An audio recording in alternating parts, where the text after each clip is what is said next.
Hello दोस्तों, स्वागत है आपका अपने चैनल GKGS हब टीच पर। दोस्तों, आज की इस वीडियो में हम लेकर आए हैं IAS इंटरव्यू में पूछे गए कुछ इंपॉर्टेंट क्वेश्चन लेकर। तो आप इस वीडियो को अंत तक जरूर देखना।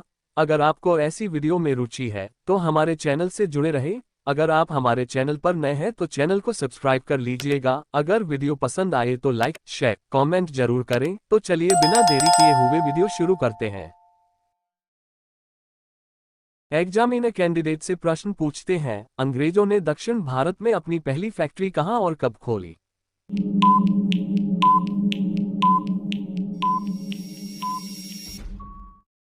तो कैंडिडेट ने कुछ देर सोचकर उस प्रश्न का जवाब दी। सर, मसूलीपट्टनम में 1611 ही में। एग्जामिनर कैंडिडेट से अगला प्रश्न पूछते हैं, सूफिया कलाम जो एक प्रकार का भक्ति संगीत है, कहाँ की विशेषता है?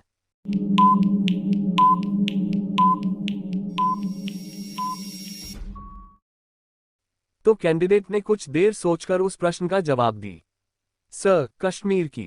एग्जामिनर कैंडिडेट से अगला प्रश्न पूछते हैं, सर्वप्रथम भारतवर्ष का जिक्र किस अभिलेखा में मिला है?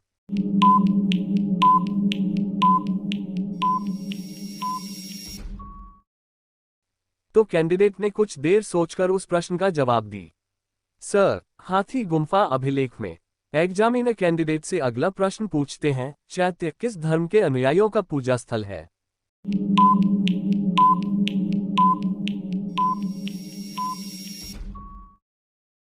तो कैंडिडेट ने कुछ देर सोचकर उस प्रश्न का जवाब दी।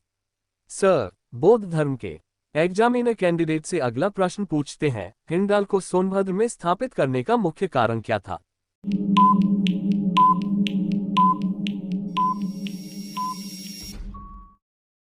तो कैंडिडेट ने कुछ देर सोचकर उस प्रश्न का जवाब दी। सर, सस्ती जल विद्युत शक्ति की उपलब्धता। 1967 में हिंडाल्को ने रेणुसागर 840 मेगावाट में एक कैप्टिव पावर प्लांट स्थापित किया, जो भारत में एल्यूमीनियम उद्योग के लिए पहला कैप्टिव पावर प्लांट CPP है। यह एक सह उत्पादन बिजली इकाई 84 मेगावाट के साथ मिलकर स्मेल्टर और अन्य कार्यों के लिए बिजली की निरंतर आपूर्ति सुनिश्चित करता है। एग्जामिनर कैंडिडेट से अगला प्रश्न पूछते हैं, CT स्कैन का उपयोग किस में किया जाता है?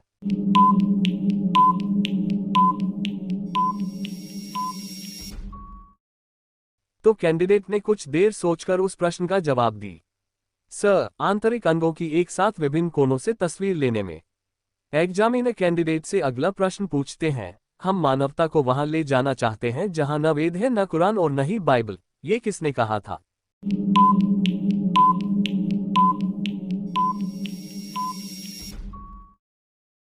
तो कैंडिडेट ने कुछ देर सोचकर उस प्रश्न का जवाब दी।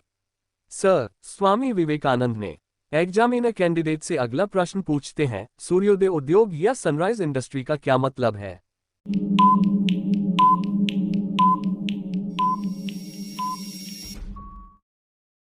तो कैंडिडेट ने कुछ देर सोचकर उस प्रश्न का जवाब दी।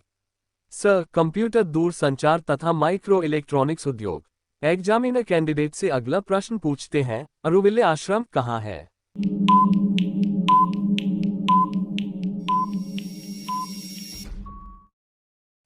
तो कैंडिडेट ने कुछ देर सोचकर उस प्रश्न का जवाब दी। सर, पुडुचेरी के ओरोविले में स्थित है। एग्जामिनर कैंडिडेट से अगला प्रश्न पूछते हैं, भारत के राष्ट्रीय शेयर बाजार national stock exchange of India NSE का मुख्यालय कहाँ है?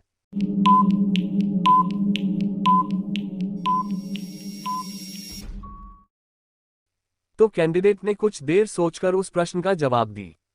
Sir, Mumbai. National stock exchange of India NSE Bharat के सबसे महत्वपूर्ण स्टॉक एक्सचेंजों में से एक है, जिसका मुख्यालय मुंबई में है। ये निवेशकों और व्यापारियों को इलेक्ट्रॉनिक ट्रेडिंग की सुविधा के लिए एक आधुनिक ट्रेडिंग प्लेटफॉर्म प्रदान करता है।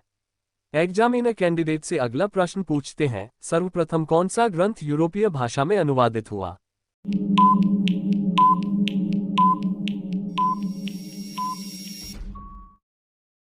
तो कैंडिडेट ने कुछ देर सोचकर उस प्रश्न का जवाब दी। सर, अभिज्ञान शाकुंतलम। एग्जामिनर कैंडिडेट से अगला प्रश्न पूछते हैं, भारत का पहला रेलवे स्टेशन कौन सा है?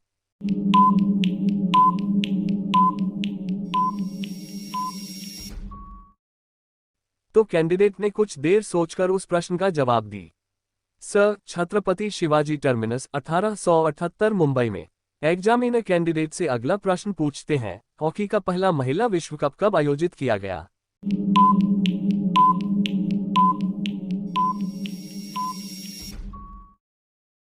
तो कैंडिडेट ने कुछ देर सोचकर उस प्रश्न का जवाब दी।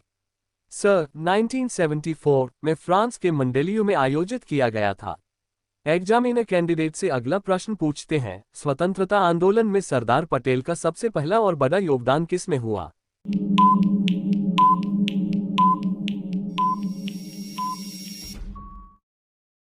तो कैंडिडेट ने कुछ देर सोचकर उस प्रश्न का जवाब दी। सर, खेड़ा संघर्ष में। एग्जामिनर कैंडिडेट से अगला प्रश्न पूछते हैं, सर्वप्रथम भारत को इंडिया किसने कहा?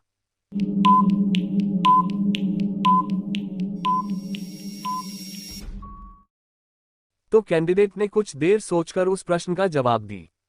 सर, ग्रीकों ने। भारत को सबसे पहले इंडिया शब्द का इस्तेमाल ग्रीकों ने किया था। ईसा से 5वीं सदी पहले जब ग्रीक लोग सिंधु नदी के किनारे आए तो उन्होंने सिंधु नदी के पार के लोगों को इंडस कहा। ग्रीक लोग सिंधु नदी के पार रहने वाले लोगों को हिंदस कहना चाहते थे। यूनानियों ने हिंद को इंड के रूप में उच्चारित किया। एग्जामिनर कैंडिडेट से अगला प्रश्न पूछते हैं, सामाजिक गतिशीलता को समकक्ष एवं उदग्र में विभाजित करने वाले विद्वान कौन थे?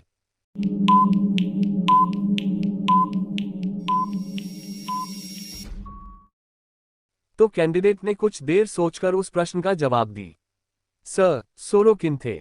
एग्जामिनर कैंडिडेट से अगला प्रश्न पूछते हैं, समुद्रों में बिछाई जाने वाली बारूदी सुरंगें क्या कहलाती हैं?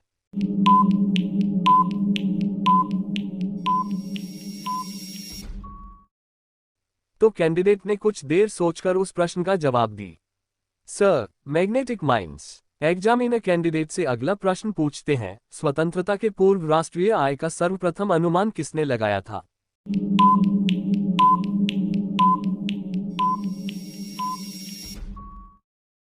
तो कैंडिडेट ने कुछ देर सोचकर उस प्रश्न का जवाब दी।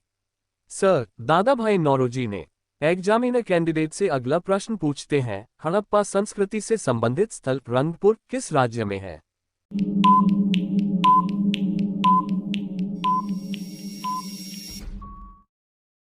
तो कैंडिडेट ने कुछ देर सोचकर उस प्रश्न का जवाब दी। सर, गुजरात में। एग्जामिनर कैंडिडेट से अगला प्रश्न पूछते हैं, स्वामी विवेकानंद ने अमेरिका स्थित शिकागो में सन 1893 में आयोजित विश्व धर्म महासभा में भारत की ओर से किस धर्म का प्रतिनिधित्व किया था?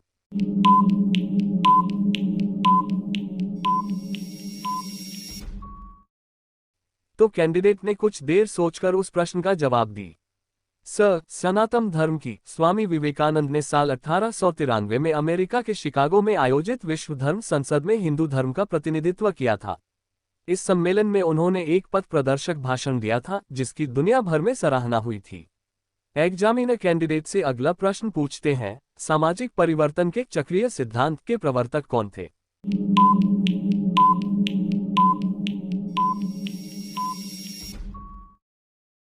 तो कैंडिडेट ने कुछ देर सोचकर उस प्रश्न का जवाब दी। सर, ओस्वाल्ड स्पेंगलर 1918 में। एग्जामिनर कैंडिडेट से अगला प्रश्न पूछते हैं, सदाकत आश्रम किस राजनेता से संबंधित है?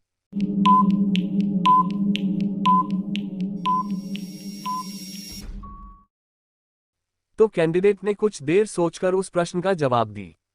सर, डॉक्टर राजेंद्र प्रसाद से। एग्जामिनर कैंडिडेट से अगला प्रश्न पूछते हैं, स्वतंत्रता देवी की मूर्ति किस देश स्थित है?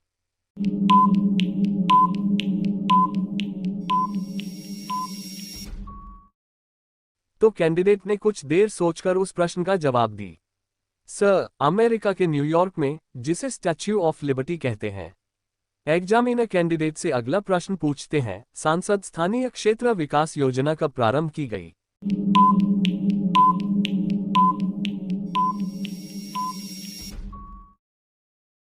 तो कैंडिडेट ने कुछ देर सोचकर उस प्रश्न का जवाब दी। सर, 23 दिसंबर 1993 से। एग्जामिनर कैंडिडेट से अगला प्रश्न पूछते हैं, सूर्योदय के पहले फांसी क्यों दी जाती है?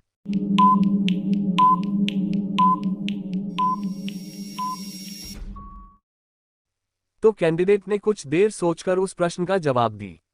सर, ताकि जेल में बाकी कैदियों और अधिकारियों का काम बाधित न हो। जेल मैन्युअल के तहत जेल के सभी कार्य सूर्योदय के बाद किए जाते हैं। फांसी के कारण जेल के बाकी काम प्रभावित न हो, इसलिए अपराधी को फांसी पर चढ़ाने के लिए समय चुना जाता है। इसके अलावा परिवार वालों को दोषी का अंतिम संस्कार करने का समय भी मिल जाता है।